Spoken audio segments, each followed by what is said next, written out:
No Man's Sky is a ridiculously exciting game that's coming up fast, and that's why GameRanks wants to bring you 10 things you need to know about No Man's Sky. Number 10, it is a multiplayer game, but it's not an MMO. Players all exist within the same universe, except they're probably going to exist a very long way away from each other. Where you might spawn in this galaxy, your friend might spawn in another. And while yes, you probably could wait for one another to find each other, it would take a little while. And there isn't such thing as matchmaking. But again, it doesn't work in the same way as an MMO. To sort of paraphrase something Sean Murray, which is Hello Games' managing director, said, the game isn't sending you information about what every single player in the universe is doing at the same time. In fact, the game kind of acts as many lobbies and sub-lobbies in which you're kind of part of at any given time. What this does is essentially creates a universe where everybody sort of exists in, but doesn't need to be able to interact with each other at the same time. In fact, in theory, depending on where you pop up when you start playing the game, you could never see another player. And that's kind of the point of No Man's Sky. It's that there are definitely other people out there, but everything is so vast, you're meant to understand that you're not only part of a very large ecosystem with many, many people and beings in it, but you're also alone. Number 9, how the universe works. So the universe is procedurally generated, but there is somewhat of a map, because obviously all of these planets exist in a manner that you should be able to find them, whether another person has already or not. And as players mark discoveries, they have to be able to find them. The map is actually kind of in the shape of a slightly deformed sphere that you can actually watch people make discoveries on as it happens, which will be marked as twinkling stars. There are more than a few galaxies, by the way,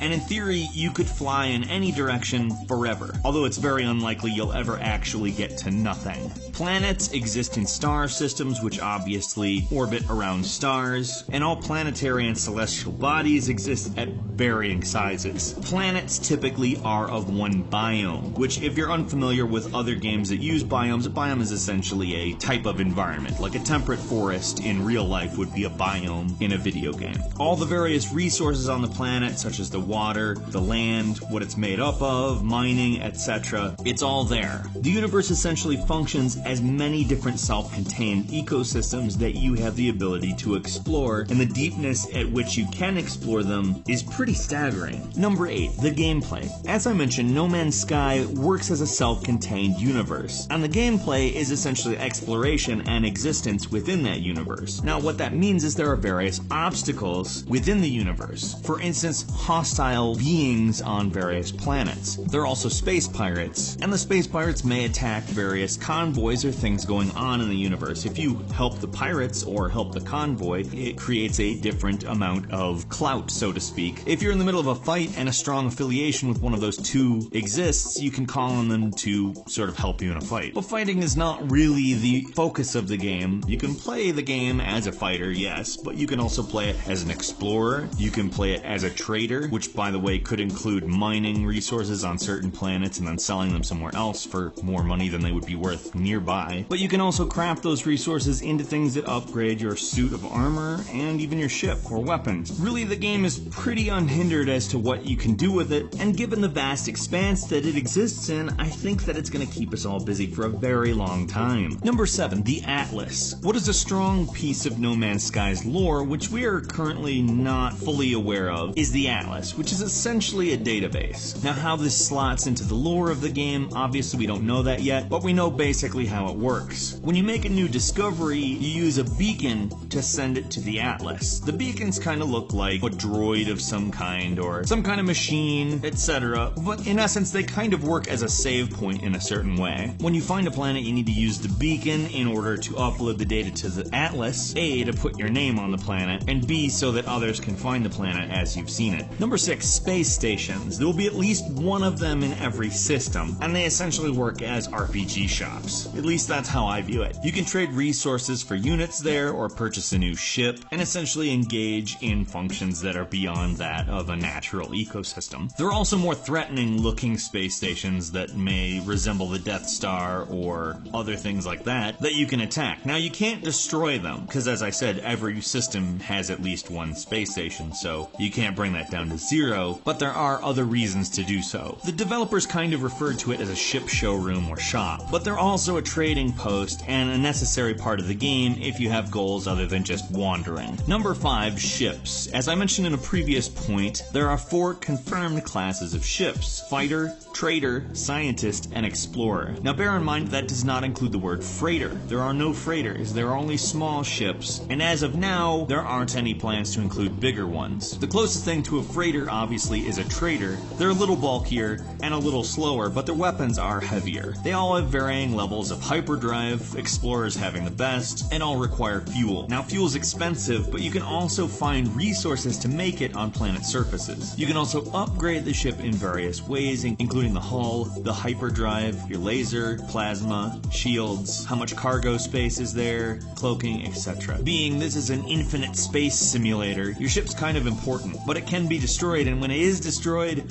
all that stuff is gone. Number 4, player interaction and NPCs. Now before we get into the NPCs, let's talk a bit about movement. When you're not in your ship, you can run, jump, swim, and once you obtain one, use a jetpack. Your inventory includes a multi-tool, your suit, again once you earn it, your jetpack, your units, which are the currency of the game, and whatever resources you collect. Something you'll be happy about with your suit: if you die, your upgrades don't vanish on that, so at least that's a step up from your ship. You do have a built-in flashlight on your suit, which is nice because it will get dark in certain places, and obviously at certain times as well, and you'll be interacting with non-playable characters, specifically 4 NPC races, who all have different personalities. Now they speak different languages, which can be unlocked by finding the monolith of their race. Every monolith unlocks a single word at a time of the alien language, so gradually you will learn the language. That's kind of how language actually works, by slowly learning it. There are also different factions of all these races. As I said earlier, there's space pirates, there's convoys, there's police, and you can gain favor with each of them. But being you can gain favor with each of them, you can also gain disfavor, and aligning with certain ones may cause you to become the enemy of others. Number 3, your weapon/multi-tool. Okay, so the multi-tool is obviously your means to mine elements, but it's also a laser and a sniper type weapon. Now, as you might expect, the multi-tool isn't just going to be able to mine everything immediately, so you'll have to develop it and upgrade it in order to mine certain elements. You can also upgrade the weapon's energy shot, laser beam, plasma grenade, and scan distance. You can build multi-tools by finding blueprints, either just lying around or purchasing them from traders, and whatever you do to a multi-tool is not permanent with death. You get to keep your upgrades, which is very good in my opinion. I have a feeling, given the possibilities of the game, that a lot of people are going to kind of get attached to the things that they do to their various weapons on account that will be unique on at least some level. Number 2, currency. Like I said a couple minutes ago, units are the currency of the game. Obviously you need units because there's an economy around all the things that are necessary for you to do anything. You need ships, you need fuel for the ships, you need multi-tools, and you need to upgrade all of those things. There's also the upgrading of suits, and possibly even more suits for you to buy later. And there are a lot of ways that you can earn units. No Man's Sky is a full $60 game, and though they haven't really said anything about it, there should not be any microtransactions, as it would probably just absolutely enrage people who buy a $60 game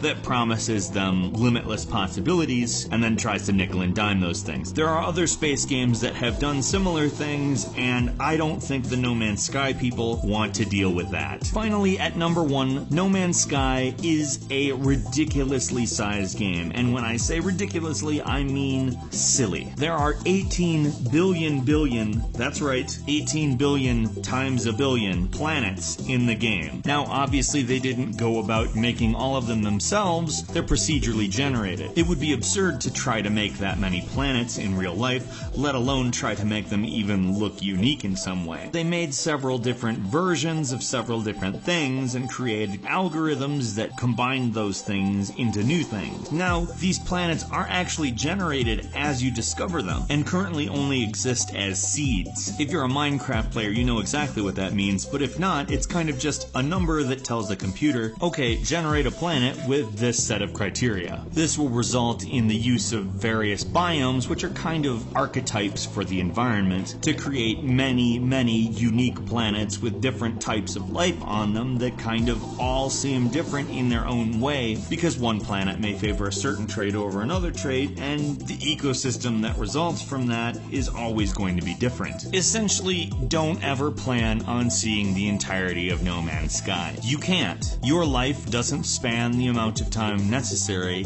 for you to do that, which, in my opinion, is actually just extraordinarily cool. What exactly is is the thing that you're looking forward to the most about No Man's Sky? Let's have a discussion about exactly what it is and what things we anticipate about it in the comments now. If you enjoyed this video, please click the like button for us. It's a big help. And if you're not subscribed, now's a great time to do so because we upload brand new videos every single day of the week, and the best way to see them first is, of course, a subscription. As always, we thank you so much for watching this video, and we will see you again right here next time on GameRanks.